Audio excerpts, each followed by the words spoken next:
Hey there, Heather Holders, Jeff Cutter Diamond. Welcome you to another NHL Cutter Top 10 video. And this one's a ghastly one, if you will. It's the top 10 NHL player deaths of all time. As many hockey fans know, that death is just a part of life and all that. And there are a lot of deaths that are big and all that. So we're going to look at 10 of the most famous fatalities to do with NHL players and all that. There is going to be a couple that are not like, well, they were drafted by NHL teams but didn't make it and all that.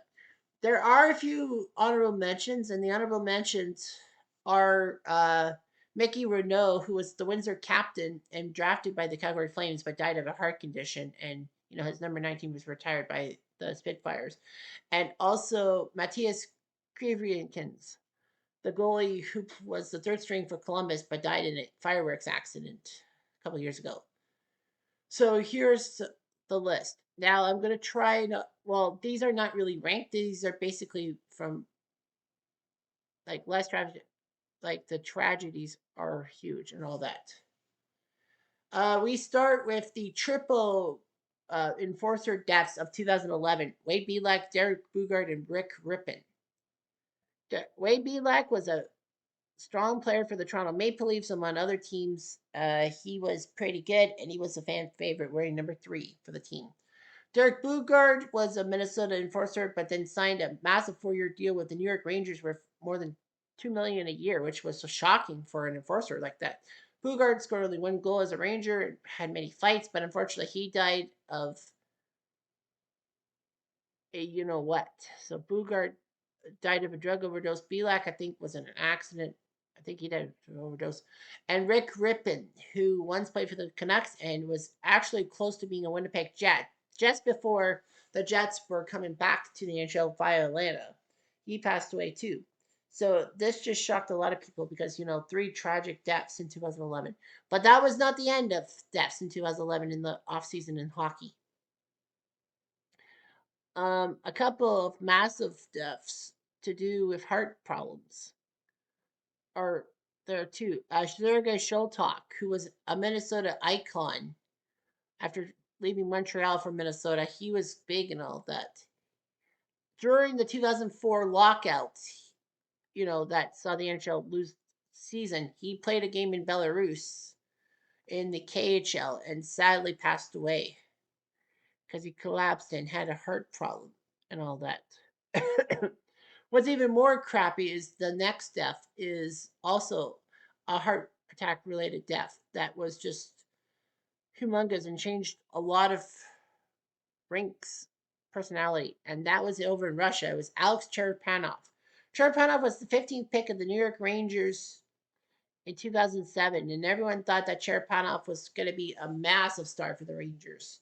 And I wouldn't doubt that highly. Unfortunately, though, 1 year after he was drafted by the Rangers, he was playing in the KHL, or I think a junior thing. Yeah, he was playing in the KHL in Belarus, and then he somehow passed away on the bench. Like he was slumped over, and there were no defibrillators in the arena, so that could have saved Cherepanov's life. They changed the rules in Russia and pretty much like North America that you have to have defibrillators in case of an accident. Um, Another tragic death was Luc Bourdon, Vancouver, 2008. He was 21 years old. He played a few games as a Canuck. He was actually major in the 2006 World Juniors in Vancouver with his crushing hits, kind of like the MFNF in 2005. But Bourdon was a great player, and like everyone, unfortunately, in Newfoundland, he ended up crashing his bike and dying at age 21. And the hockey community was mourning it. What's even more crazy in 2011 is that a fluke goal by the Canucks over the San Jose Sharks got the Canucks to the Stanley Cup Finals against Boston, which they lost in 7. But people were commenting on YouTube that it was the ghost of Luc Bourdon because, it was off of stanchion. Nobody saw that coming, but Kevin Bieksa knew it and slapped the puck into the net. It was off its stanchion. That was not over the glass.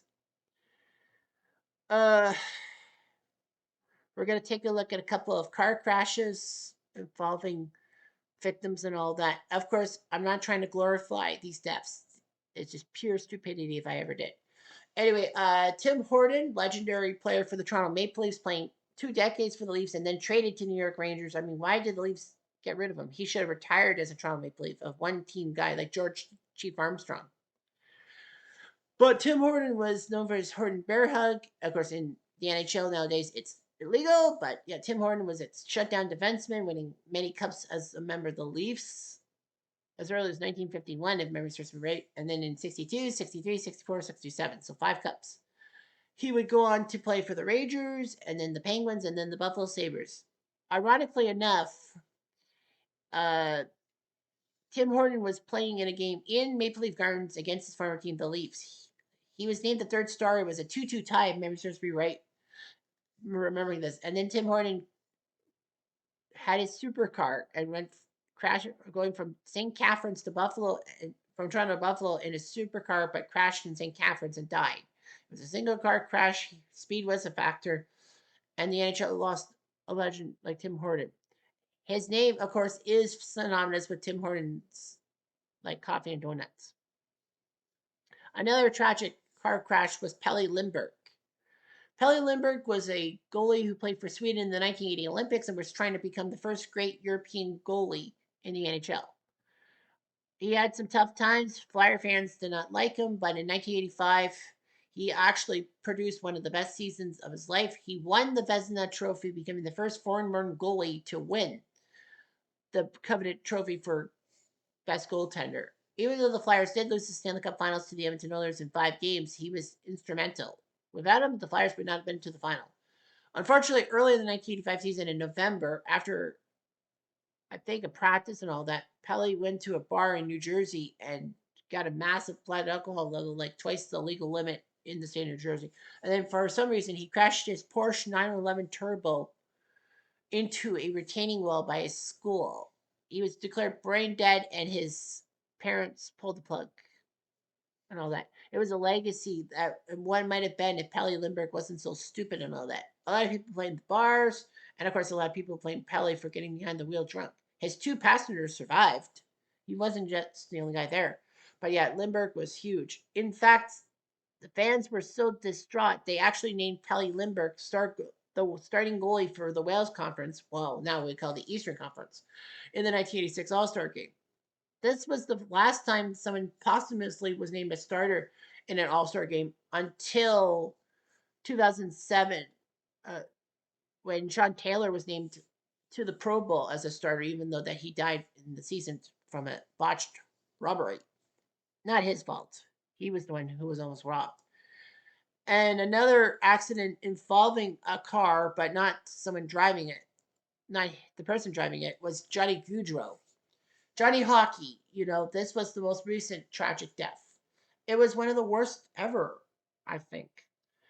Johnny Gaudreau was big for Calgary. He helped them beat Dallas in the Stanley Cup first round in 2022 on an overtime goal, a fluke overtime goal, if you will. But he was big, and then he was traded to Columbus. Well, he left for Columbus. He actually could have picked many other cities, but he chose Columbus, which was big, and he left money on the table.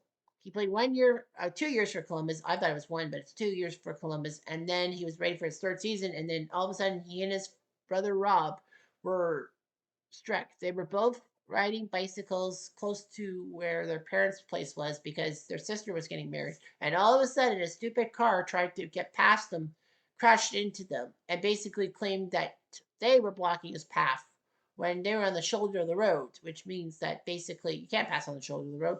So that douchebag hasn't had his trial yet, but I hope he gets a life in prison.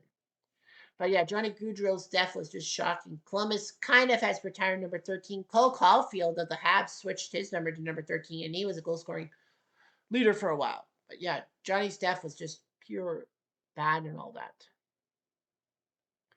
All right, so how many more do I have? I have 3 more, right? Yeah, 3 more deaths. One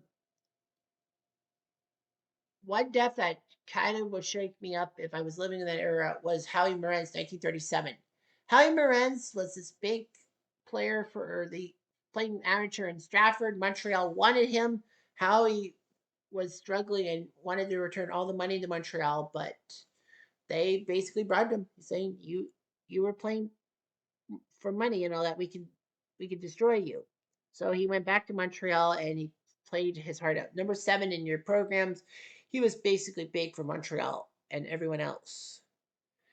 He had a few seasons in New York and Chicago before heading back to Montreal for the 36-37 season. He gained his stroke, and then in January 1937, Earl Siebert of the Detroit Red Wings made a hit on Howie Morenz. Well, Morenz actually had his leg cut in the Montreal Forum boards, and Siebert came in and crashed it. So Howie had to have surgery and all that. Unfortunately, though, Howie would die a couple months later from an embolism, or what people called a broken heart, because Howie Morenz knew he wasn't going to play hockey anymore. So basically, people would give him alcohol and all that to cheer him up, but that was the problem. He tried to stand up and then he had an embolism. So that was just huge. Montreal went numb March 11th, 1937, because that was when the funeral happened and over 200,000 people filed past his casket, or 20,000, I can't remember. But it was huge and all that. March 11th would mark a massive date for Montreal. In 1996, that was when the Forum closed down as Montreal hosted Dallas on a Monday night and on TSN, when they could have freaking have it on CBC and get lots of ratings. And then, of course, Boom Boom Jeffrey on in 2006, he was going to get his number 5 retired by the Habs, but he died that very morning. So obviously he couldn't be there. And Howie Morenz's number 7 became the first number in NHL history to be retired, before Lou Gehrig's number 4 of the New York Yankees. And then you got yourself Bill Masterton, 1968. Masterton was a decent player. He was in the Montreal system, but unfortunately, because there were 6 teams, spots were few and far between. Masterton actually left hockey to work for Honeywell, a corporation in Minneapolis, but then he was playing hockey on the side. The North Stars noticed and signed him to a deal. Masterton was decent for the Minnesota North Stars in 1968, but unfortunately, though, his life would end terribly as Larry Cahan and Ron Harris of the Oakland Seals both checked him, and Masterton's head cracked bounced off the ice, and you knew there was a crack, so you kind of knew he was dead. It was a couple days before he was officially dead. Well, that Cahan and Harris basically refused to give interviews and all that. It wasn't really their fault. It was a clean check and all that, and the North Stars didn't really get mad at those two. It kind of helped some players like Stan McKee wear helmets and all that for protection, but it wasn't grandfathered until 1979. And the final NHL death I will talk about is a series of deaths. Remember when I said 2011 with Belak, Bugard, and Ripon? That wasn't the end of it. Well, this is the end of it technically. So, it was a terrible summer. We lost 3 beloved people like Goons and all that. Some people like Goons, some people don't. Anyway, Locomotive 2011 happened September 2011. I was actually in a bit of a nervousness because we were close to the 10th anniversary of September 11th. But then there was a plane crash that ruined the world and all that. It was in Russia. It was a badly placed Russian plane, and it killed the Lokomotiv Yaroslavl team from the KHL. Like the majority of the players, there were only a couple of survivors. So this was one of the worst sports air crashes around. It's on par with Munich 1958 with the Manchester United players, many of them legends dying. It's on par with Evansville in 1977. Their basketball team got decimated, and also Marshall in 1970. Their football team got decimated by an accident like that. So that was just huge. But yeah, Locomotive lost a lot of young players like Stefan Leave and a few other players. But it actually hurt the most because there were 3 assistant coaches that were NHL icons. Pavel Dimitra, who was a darling from Slovakia, and the guy who put Slovakia on his back in 2010 and almost got Slovakia to the gold medal game in the Winter Olympics, becoming a of forcing overtime, and maybe Slovakia pulls up the upset of Canada and face the Americans for gold. Alex Karpatsev, um, was an assistant coach and all that. He played for both the Rangers and the Leafs, among others. Brad McCrimmon, who I have his hockey card with the Red Wings, he died. He was the head coach. He was like a pretty good player for the Red Wings and the Whalers. And remember, right? Ruslan Soleil was a great Belarusian player, one of the first great Belarus players after the dissolution of the USSR. He played for the Ducks and the Canes, I like to say, but I'm probably wrong. Carlos Scrackens, who once had the most consecutive games played in NHL history by a defenseman for Nashville and Colorado. He passed away. And Igor Korolev, who played for the Leafs and the Blues and the Rangers, among other teams. So, yeah. Tragedy just befalls the NHL, and it's just not fair. It just isn't. Anyhow, I'm Jeff Diamond at Duke.